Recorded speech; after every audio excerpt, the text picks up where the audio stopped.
Well, hi everyone. I wanted to work out problems 25 and 26 from our exam number 2 in Chemistry 143. Some people have had some questions on how to solve this, and so I thought I'd go ahead and make a pen cast and show how to do those.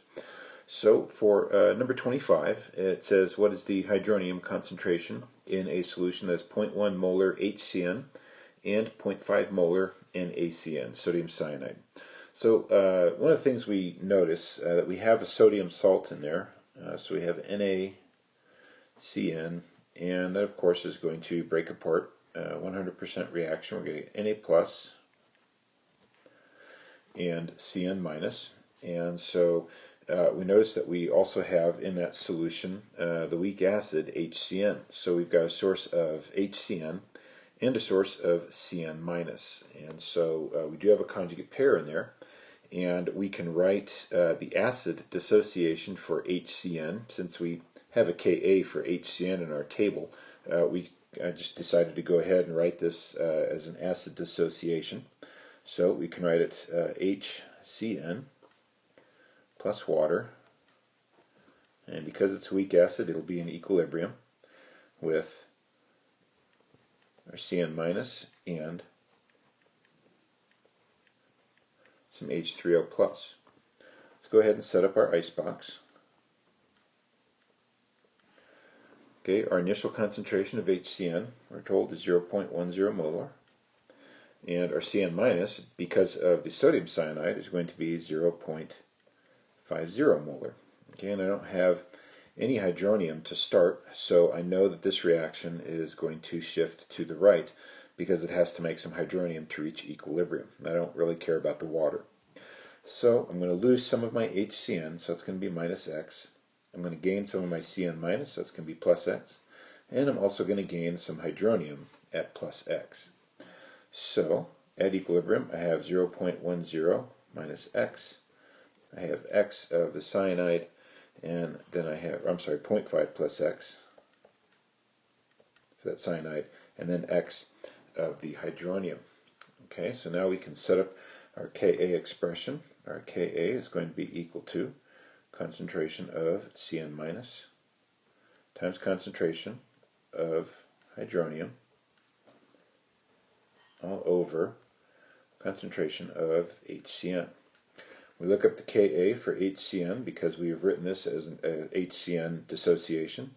We see that we have 4.0 times 10 to the minus 10, and so that's going to equal to my Cn minus, so 0.50 plus X times X over 0.1 minus X. Okay, so now we've got our Ka expression all set up, and notice that we've got a very small Ka value there, which means our values for X are going to be very small. So any place that we have X being added or subtracted, we're just going to toss those out because they're going to be very small. We're just going to simplify our math on that one a little bit.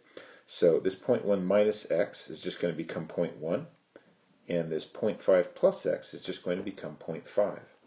And what I end up with is 4.0 times 10 to the minus 10 is equal to 0.50 times X over 0.10. And now we just have X, and so we can solve for X, and I have an X value now that comes out to be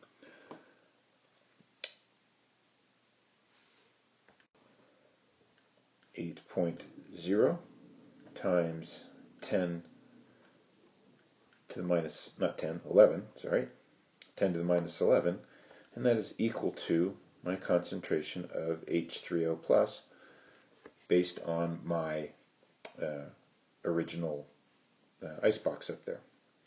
And so that's how we solve that one. Now number 26 is a little bit more complex because we have two solutions being added to each other. So we're going to need to calculate some new concentrations using M1V1 equals M2V2. And so our final volume there, we're taking 75 milliliters of 0.25 molar ammonia, NH3, and adding 50 milliliters of 0.25 molar NH4Cl. Okay, the other thing we want to notice here is that NH4Cl, since it is an ammonium salt, it does break up completely into NH4 plus Cl minus. And so now we do have a conjugate pair because we have NH3 and NH4Cl. So let's calculate our new concentrations. And so again, we're going to use M1V1 is equal to M2V2. And we're going to solve for M2. So we have M2 is equal to M1V1 over V2.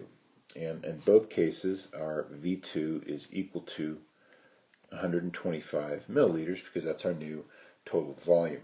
Okay, so our new concentration for ammonia, NH3, is going to be equal to our 75 milliliters times its concentration, 0.25 molar, over the new total volume, 125 milliliters. Notice that my milliliters now cancel out. And my new concentration of ammonia is 0.15 molar. And I'll do the same thing here for NH4 plus. And so I have 50 milliliters of the NH4 plus. And that's original concentration was also 0.25. And again, my total volume is still 125 milliliters for the whole solution. My milliliters cancel and I'm left with the molarity, and that comes out to be 0.10 molar. Alright, so now we notice that we have a weak base and its weak conjugate acid, NH4+. So we want to write this reaction as a base dissociation since I can find the Kb for NH3. And so the base dissociation for NH3 is going to be NH3 plus H2O. Because it's a weak base, it's in equilibrium. Goes to NH4 plus OH minus. And we set up our icebox. So my NH3 concentration we just calculated is 0.15 molar. My NH4 concentration is 0.10 molar, and I don't have any hydroxide to start. So that tells me that my reaction will proceed in the forward direction because we have to have some OH minus to reach equilibrium. So we're going to have a minus X here, plus X here, and a plus X here. And so at equilibrium I have 0.15 minus X, 0.10 plus X, and X. And so our Kb expression is going to be equal to concentration of NH4 plus times concentration of OH minus over concentration of NH3. And when we look up the value for that, it's 1.8 times 10 to the minus 5. That's the Kb of NH3. And now we can set that equal to our expression with our values. So that's 0.10 plus X times X over 0.15 minus X. And once again, what we see is that the X's are going to go thrown away because our Kb is so small. And again, it's an approximation, but it works out well. If you just have a solver function on your calculator, you can use that as well. You'll get pretty much the same answer. So we're going to take those two X's away, and that simplifies our equation by quite a bit.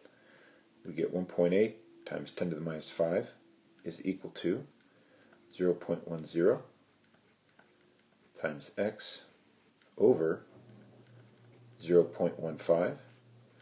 And when you work all of that out, you get an X value that's equal to 2.7 times 10 to the minus 5. And when we look at our icebox, we see that that is equal to our hydroxide concentration. So our POH is equal to the negative log of 2.7 times 10 to the minus 5. So that's equal to 4.57. And then my pH is going to be equal to 14 minus my pOH, so minus 4.57. And you get 9.43. So that's how those two problems get worked out. They were difficult problems, but they do cover things, everything that we covered in this unit.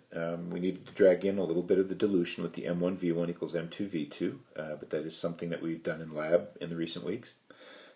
So if you have any questions on either of these two problems, please let us know, and we'll see if we can try to get them worked out a little bit better for you.